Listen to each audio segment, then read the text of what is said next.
President Biden now announcing the pardons of thousands of people who were convicted of simple possession of marijuana. He wants states to follow suit. NBC's Josh Lederman is near the White House now with more on this. And the president is doing a couple of things here. It's not just the pardon. He's asking governors to do the same. He's also asking the Secretary of HHS to review how we classify cannabis, marijuana in this country, pointing out in a tweet thread that is just out now. Again, this is all breaking in the last couple of minutes, that marijuana is classified on the same level as heroin. He wants his administration to take another look at that. Josh, this is big news.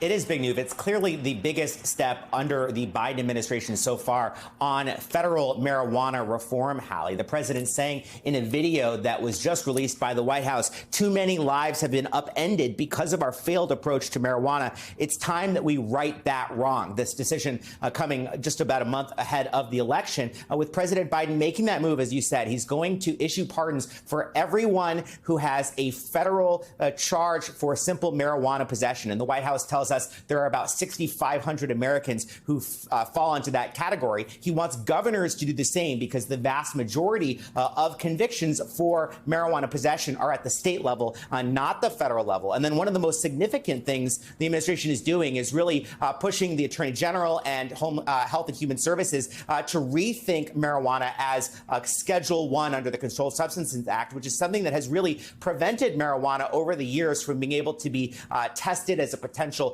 medical treatment because it says that there's no accepted medical use for marijuana, and also has classified it as a drug of high potential for abuse. Now, we should note, this is just about a month before the election, the president taking a move likely to be very popular, particularly with younger voters, shortly after he had another move on student loans that was also very appreciated by many younger voters. The White House asked just in the past few minutes why the timing of this now. They say that this is a commitment President Biden has always made, that he would work to make sure people aren't in prison simply for marijuana possession. But at the same time, we know this is something that people like John Fetterman in Pennsylvania have been pushing President Biden to do.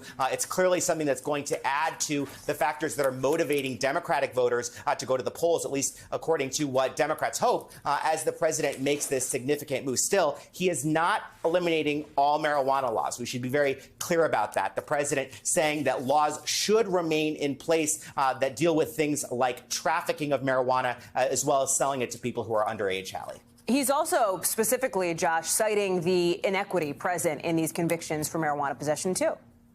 That's right. President Biden is pointing out the fact that black and brown people are disproportionately incarcerated for marijuana crimes. He says that is part of what he is trying to target in creating these federal steps that will help to erase some of those convictions for people over the last 100 years. They say there's 6,500 of these people who have these federal marijuana possession charges, Hallie. I want to just make one point clear, Josh, because you said it, and I think it bears repeating here. This again, what he's doing, pardoning prior convictions, federal convictions of simple marijuana possession, asking states to do the same, asking governors to do the same. That's a piece of the story that I know you and our team will be following up on. And then this idea of how you schedule, the schedule classification of cannabis here.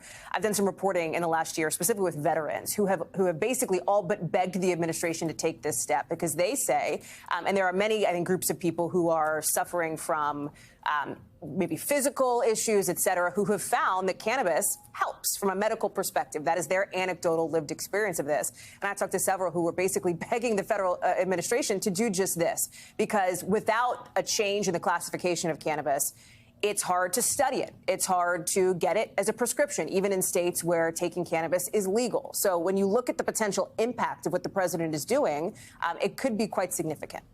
It could be really significant, and it is a shift for this president. Joe Biden is not someone who has been a major champion for his whole career of use of marijuana. He was the only Democrat in the last presidential primary who opposed full legalization of marijuana. He supports decriminalization. He says people shouldn't be behind bars for this, in part because of some of those uses that you were just laying out, that so many Americans say anecdotally they have these strong medical benefits. But clearly, Biden taking a step in the direction that a lot of liberal Democrats have been calling on him to take for years, toward a decriminalized policy towards marijuana at the federal level, at least, Hallie.